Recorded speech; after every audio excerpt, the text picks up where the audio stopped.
Bismillahirrahmanirrahim. Assalamualaikum warahmatullahi wabarakatuh. Alhamdulillah wa syukurillah. Kita jumpa kembali di channel ini. Semoga perjumpaan kita kali ini memberikan banyak manfaat untuk kita semuanya. Salawat dan salam senantiasa kita curahkan kepada junjungan kita Nabi Muhammad SAW. Allahumma sholli ala Sayyidina Muhammad wa ala ali Sayyidina Muhammad. Semoga kali ini sahabat dalam keadaan yang baik, sehat, diberikan kelimpahan dan keberkahan rezeki, serta kehidupan yang bermanfaat untuk sesamanya. Amin ya rabbal alamin. Rezeki manusia di dunia ini telah diatur oleh Allah Subhanahu wa Ta'ala. Meski begitu, manusia perlu berikhtiar, salah satunya dengan mengerjakan amalan pembuka rezeki. Dalam Islam, rezeki setiap makhluk di dunia ini telah dijamin oleh Allah Subhanahu wa Ta'ala, sebagaimana dalam sabdanya dalam Al-Quran surah Hud ayat 6, yang artinya tidak satupun hewan yang bergerak di atas bumi melainkan dijamin rezekinya oleh Allah. Ia mengetahui tempat kediamannya dan tempat penyimpanannya. Semua tertulis dalam kitab yang nyata, Lauh Mahfuz. Quran surat Hud ayat 6. Ada sejumlah amalan pembuka rezeki yang bisa dikerjakan umat Islam. Sebagaimana dikatakan oleh para ulama, salah satunya adalah dengan melaksanakan sholat duha. Selain sholat duha, amalan apa lagi yang dapat membuka pintu rezeki? Yuk simak ulasan lengkapnya di bawah ini. 8 amalan pembuka rezeki. Pertama, melaksanakan sholat duha. Muhammad Syafi'i Al-Bantani dalam buku 7 amalan penarik rezeki menyebutkan salah satu amalan pembuka rezeki adalah sholat duha.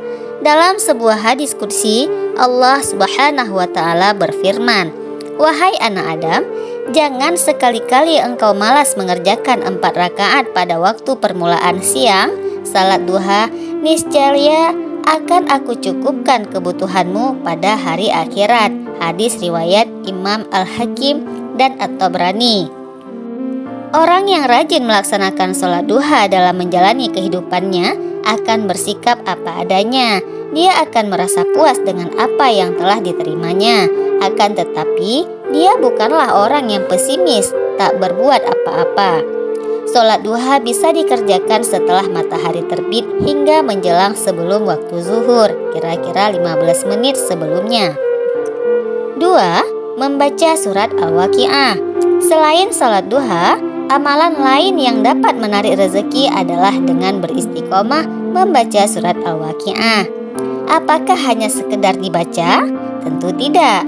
Selain dibaca, umat muslim juga harus memahami makna yang terkandung di dalamnya. Abdullah bin Mas'ud meriwayatkan bahwa Rasulullah SAW bersabda, "Barang siapa yang membaca surat Al-Waqiah setiap malam, ia tidak akan mengalami kefakiran." Hadis riwayat Baihaqi. 3. Memperbanyak istighfar. Amalan selanjutnya adalah memperbanyak istighfar. Menurut Muhammad Ainur Rasyid dalam buku Kaya Total dengan Ayat Kursi, memperbanyak istighfar dan bertobat menjadi salah satu amalan pembuka pintu rezeki. Istighfar dan taubat termasuk salah satu sebab yang mendatangkan atau melapangkan rezeki seseorang. Hal ini juga dijelaskan Allah Subhanahu wa Ta'ala melalui firman-Nya dalam surah Nuh ayat 10-12, yang artinya, "Lalu aku berkata kepada mereka, memohonlah ampun kepada Tuhanmu. Sesungguhnya Dia Maha Pengampun jika kamu memohon ampun.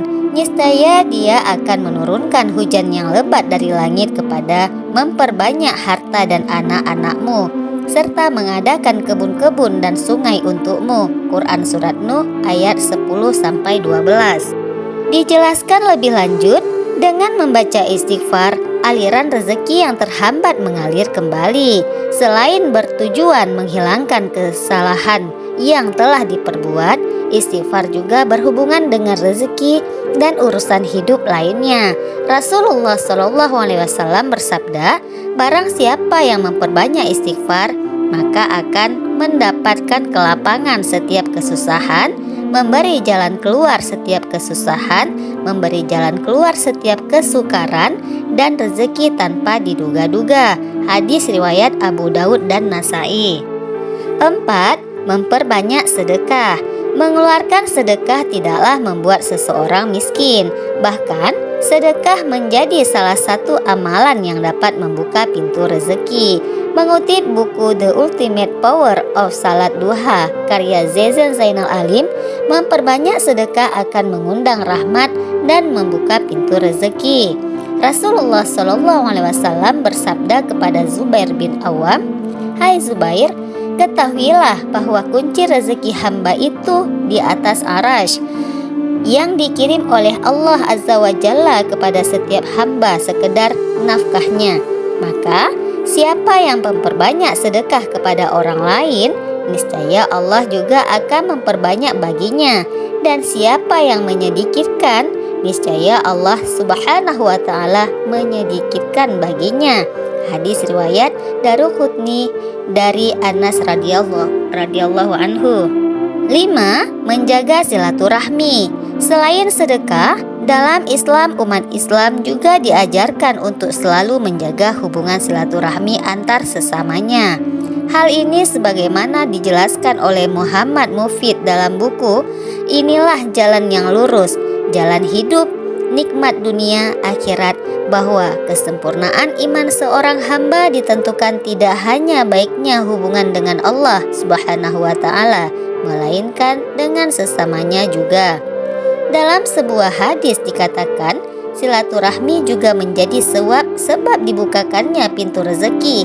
Nabi Muhammad SAW bersabda, "Siapa yang suka dilapangkan rezekinya dan dipanjangkan umurnya, hendaknya ia menyambung hubungan silaturahmi." Hadis riwayat Bukhari. Silaturahmi dapat membuka pintu rezeki karena Allah Subhanahu wa Ta'ala memang memberikan kelapangan rezeki dari jalan mana saja yang Dia kehendaki. 6. Memperbanyak zikir pembuka pintu rezeki. Beberapa zikir dapat membuka rezeki jika diamalkan. Hal ini dijelaskan oleh Ahmad Zainal Abidin dalam buku Cara Kaya. Dalam buku tersebut disebutkan bahwa Nabi Sulaiman menjelaskan beberapa zikir yang dapat dibaca untuk mempermudah datangnya rezeki. Pertama, membaca bacaan La haula wala quwata illa billah, itu diperbanyak.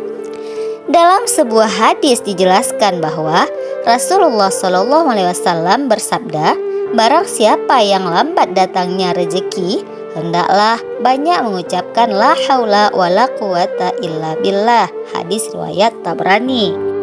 Kedua, membaca la ilaha illallahul malikul haqqul mubin.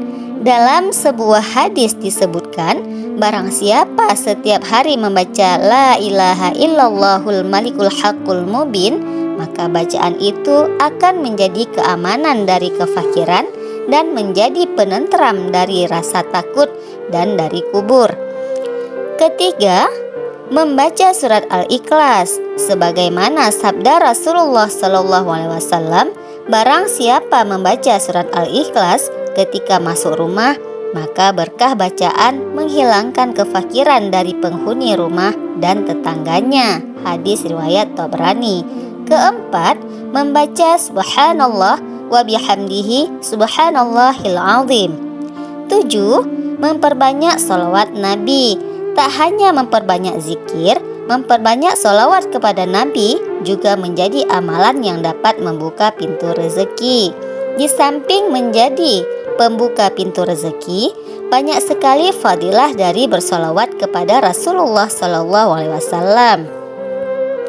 Menurut sebuah hadis, orang yang bersolawat kepada Rasulullah SAW sebanyak 1 kali, maka Allah Subhanahu wa Ta'ala akan bersolawat kepadanya 10 kali solawat. Hal ini diriwayatkan oleh Abu Hurairah radhiyallahu anhu bahwa Rasulullah SAW bersabda, "Barang siapa mengucapkan solawat kepadaku 1 kali, maka Allah mengucapkan solawat kepadanya sebanyak 10 kali." Hadis riwayat Muslim. 8. Tadarus Al-Quran. Amalan pembuka rezeki lainnya adalah tadarus Al-Quran, sebagaimana disebutkan dalam buku Kedahsyatan Membaca Al-Quran karya Amirullah Syarbini dan Sumantri Jamhari. Dikatakan, rezeki dalam pandangan Islam bermakna luas yang tidak bisa diukur dengan uang. Rezeki bisa berbentuk kesehatan dan kebahagiaan. Abu Hurairah radhiyallahu anhu berkata, Nabi Shallallahu Alaihi Wasallam bertanya, apakah salah satu dari kalian senang jika saat kembali kepada keluarga ia mendapati 3 ekor unta betina yang besar dan gemuk? Kami menjawab, ya. Kemudian beliau bersabda, 3 ayat Al-Quran yang dibaca dalam salat lebih baik baginya daripada 3 ekor unta betina yang besar dan gemuk. Hadis riwayat Muslim. Demikianlah ulasan tentang amalan pembuka rezeki. Jangan lupa diamalkan. Semoga bermanfaat. Saya mohon maaf jika dalam video ini terdapat kejanggalan ataupun banyak kata-kata yang tidak sesuai dengan hati saudara. Maka saya mohon maaf yang sebesar-besarnya, karena saya ini adalah manusia biasa yang tidak luput daripada kesalahan dan kesilapan. Saya akhiri dengan wabillahi taufik wal hidayah. Wassalamualaikum warahmatullahi wabarakatuh.